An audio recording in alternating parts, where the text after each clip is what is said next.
Bismillahirrahmanirrahim. Assalamualaikum warahmatullahi wabarakatuh.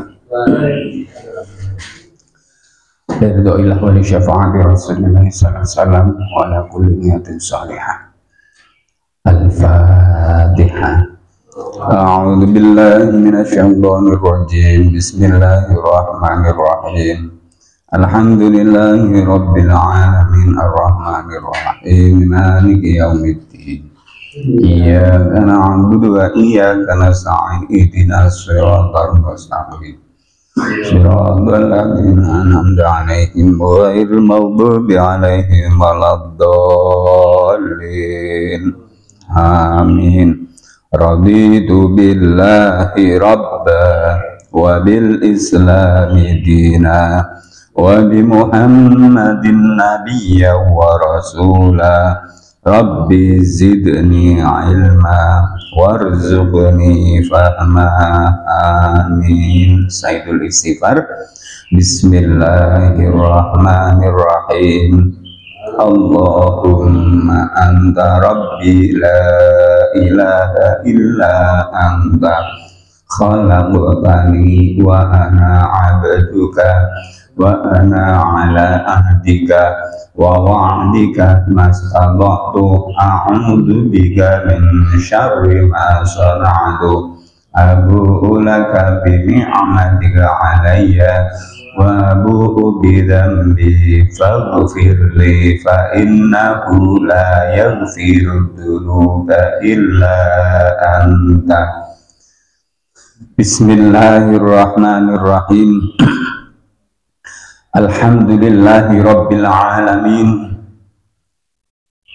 wa bihi nasta'inu ala umuri dunya waddin wassalatu wassalamu ala asyrafil anbiya'i wal mursalin sayyidina wa maulana Muhammadin wa ala alihi wa ashabihi ajma'in. Rabbi shrah li sadri wa yassir li amri wa hlul 'uqdatam min lisani yafqahu qawli. Wa qala ta'ala subhanaka la ilma lana illa ma 'allamtana innaka antal alimul hakim. Shadaqallahul azim. Amma ba'd. Jamaah yang berbahagia, marilah pada pagi hari ini kita bersama-sama memanjatkan syukur kita kehadirat Allah Subhanahu wa ta'ala, karena Allah masih membangunkan kita dari tidur kita yang nyenyak sehingga kita bisa menunaikan sholat subuh secara berjamaah di musola yang kita cintai ini, kemudian dilanjutkan dengan kajian ilmu-ilmu Allah Subhanahu wa ta'ala. Alhamdulillah. Salawat dan salam tak lupa marilah kita sampaikan kepada junjungan kita Nabi Muhammad sallallahu alaihi wasallam. Mudah-mudahan kita semuanya termasuk orang-orang yang akan mendapatkan syafaatul uzma besok di hari kiamat. Amin.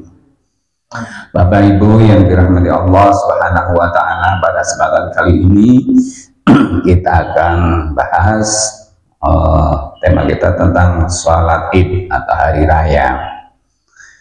Sholat id asal dari kalimat id adalah aud atau kembali, yakni kembali kepada kegembiraan. Nabi SAW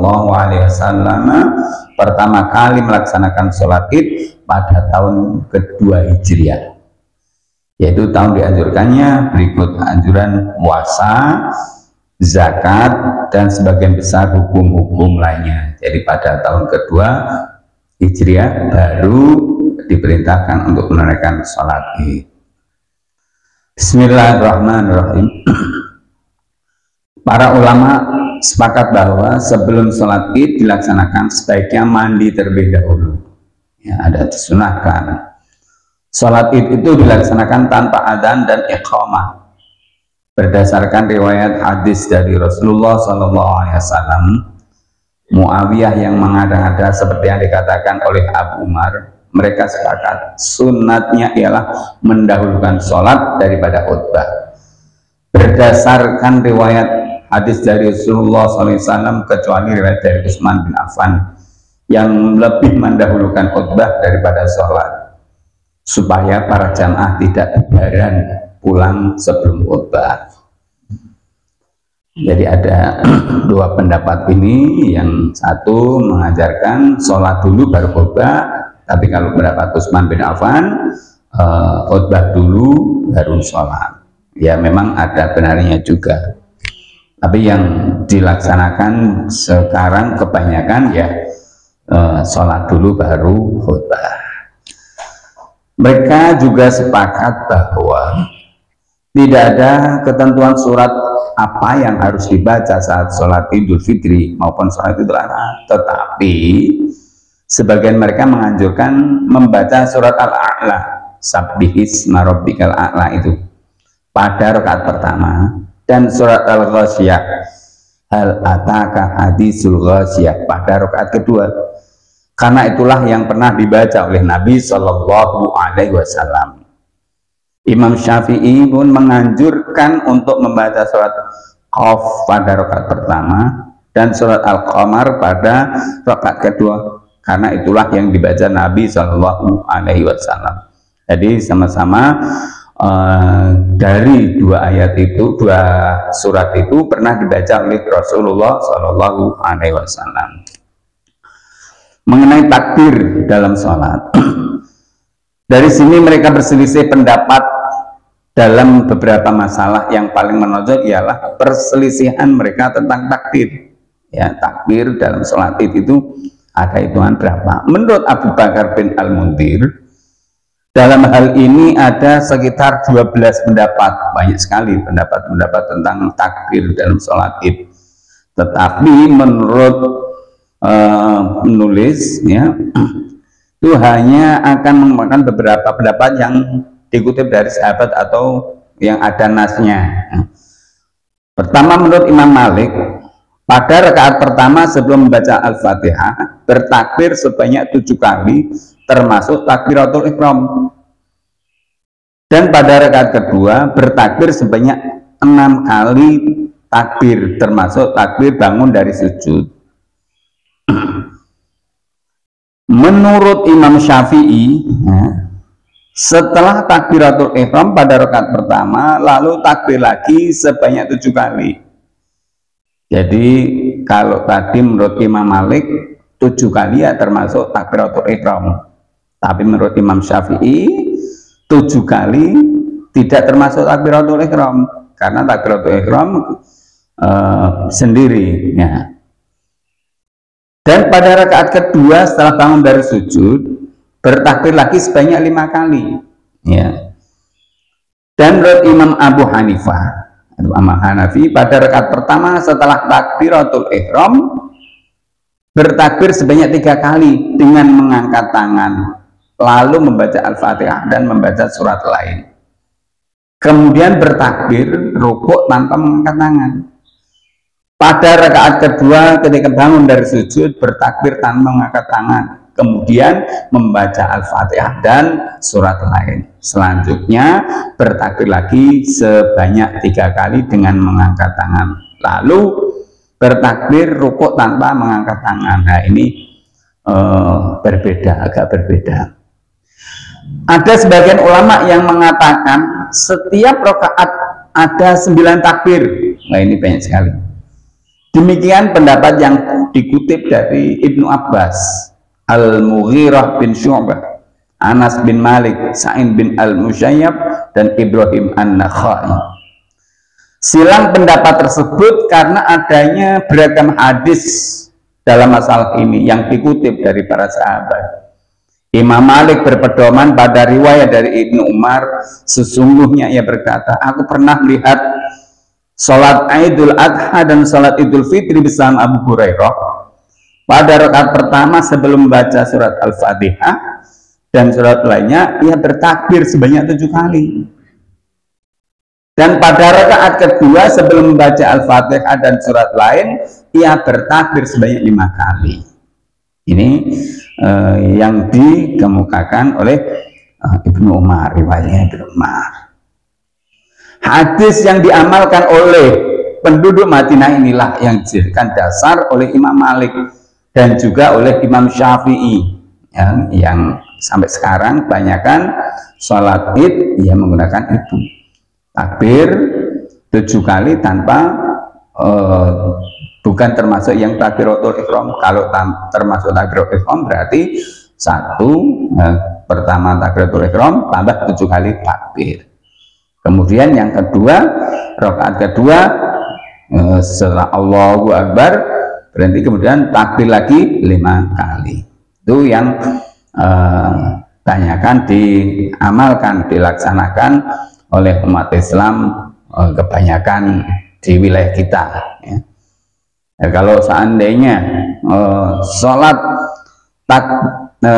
id, kemudian mungkin di rakaat pertama membaca takbir sebanyak 7 kali atau 1 plus 7, kemudian di rakaat kedua ini lupa, seorang imam lupa, ya mungkin imamnya anyaran atau grogi ya, karena jamaah banyak, begitu Allahu Akbar di rakaat kedua langsung Bismillahirrahmanirrahim, Alhamdulillahirabbil alamin dan seterusnya.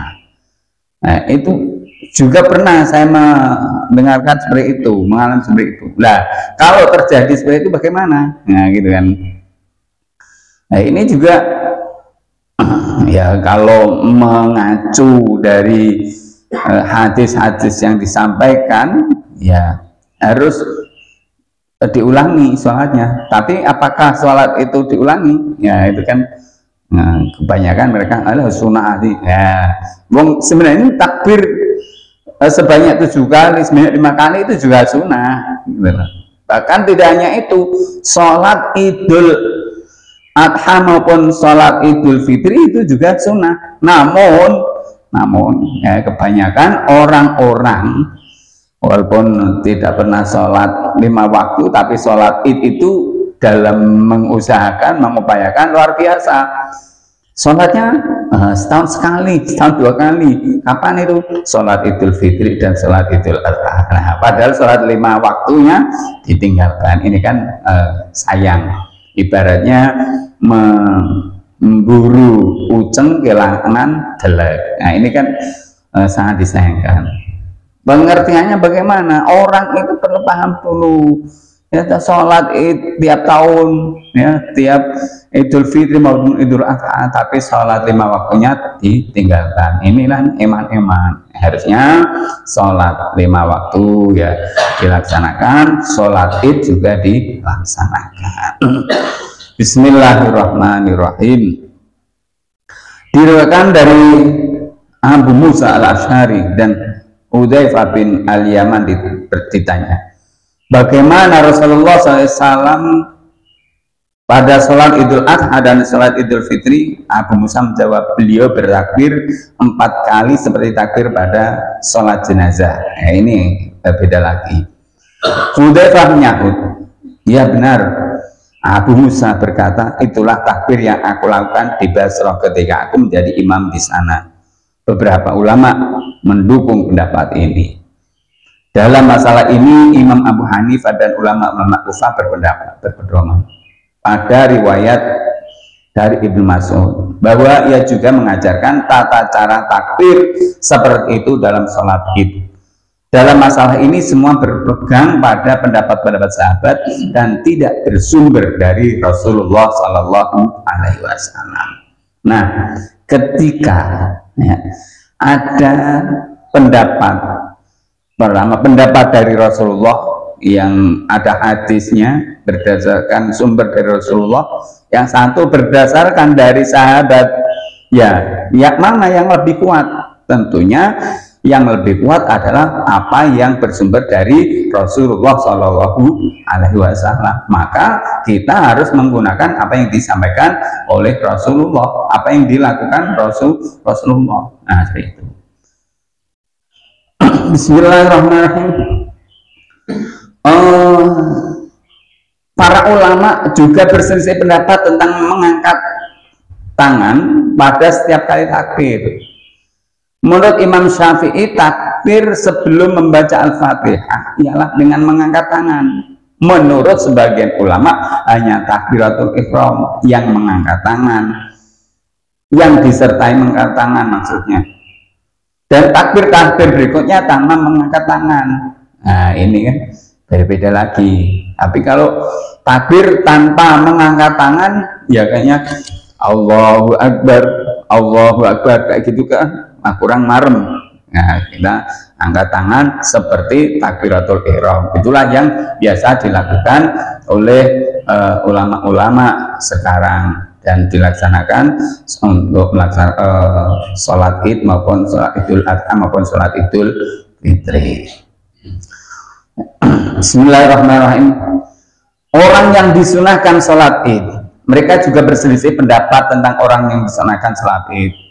Menurut sebagian ulama, orang yang sedang bepergian dan orang yang sedang tidak bepergian itu disunahkan.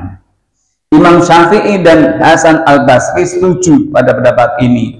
Juga menurut Imam Syafi'i, penduduk pedalaman dan kaum wanita pun disunahkan sholat id.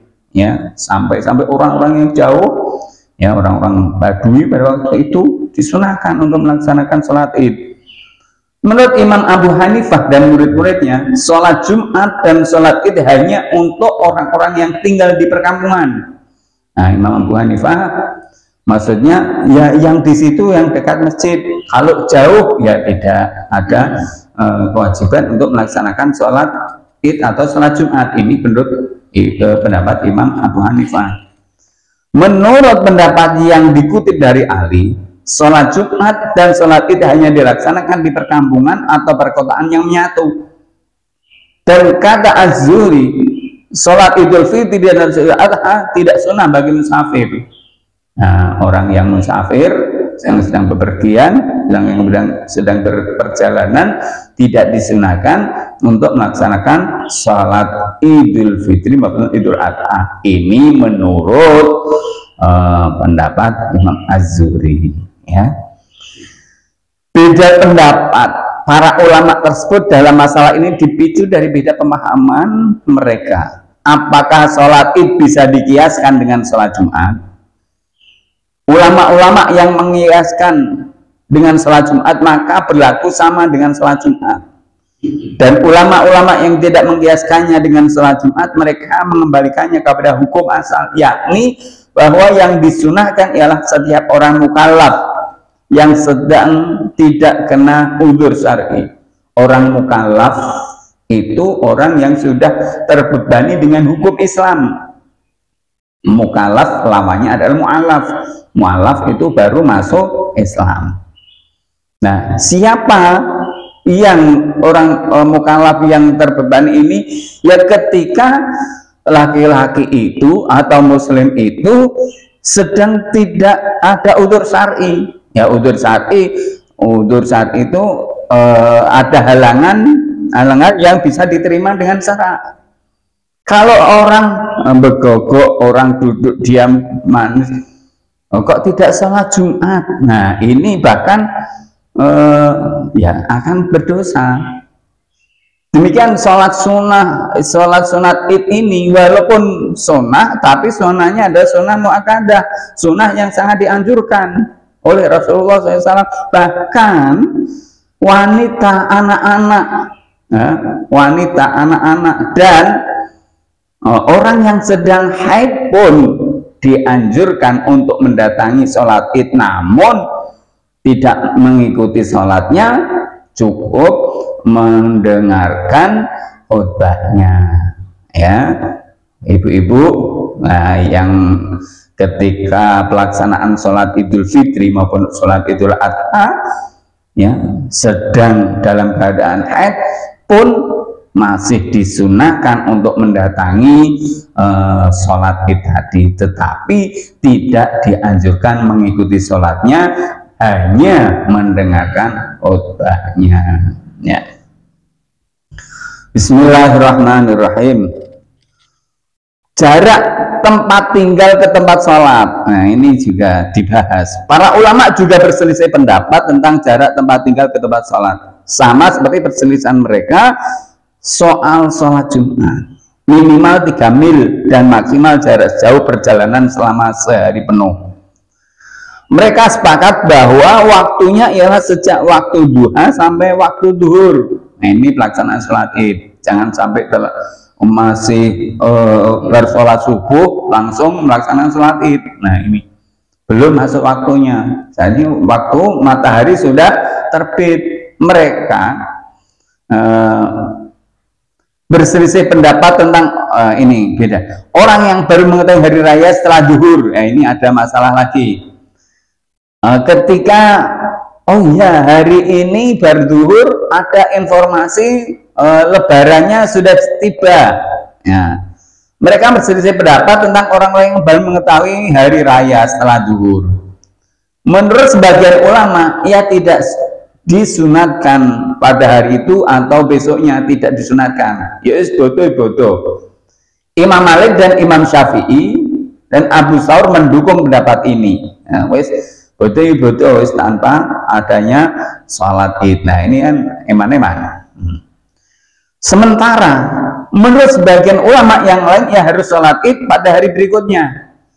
Al-Auza'i, Imam Ahmad dan Ishaq setuju pendapat ini.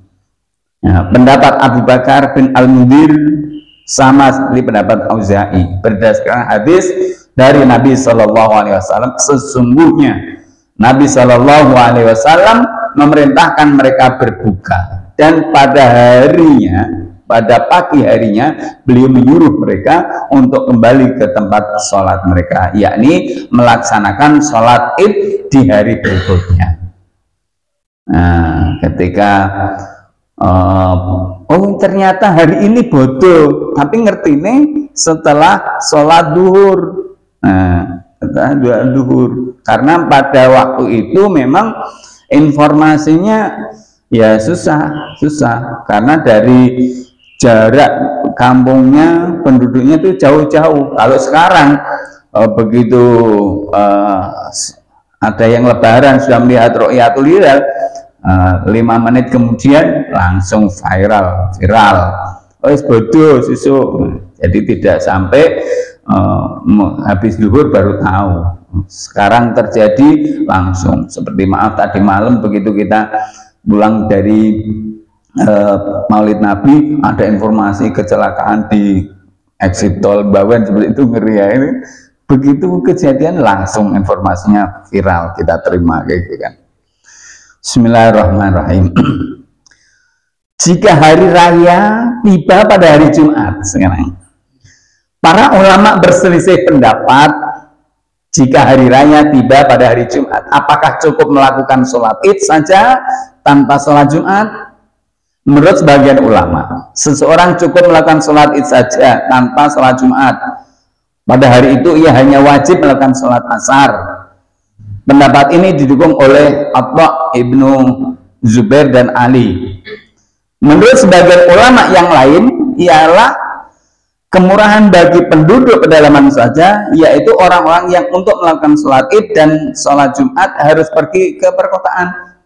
Ini cocok dengan riwayat dari Utsman yang diketengahkan oleh Imam Malik dan dalam Al-Muwatta.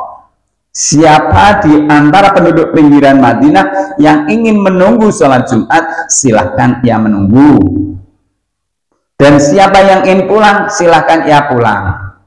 Maksudnya, ketika sholat id di hari Jumat, karena penduduk perkampungan pedesaan itu jauh dengan masjid dilaksanakannya sholat id dan sholat Jumat, maka barang siapa yang setelah sholat id kok ingin menunggu sholat Jumat, karena perjalanan dari rumah sampai tempat sholat Jumat itu membutuhkan waktu yang lama.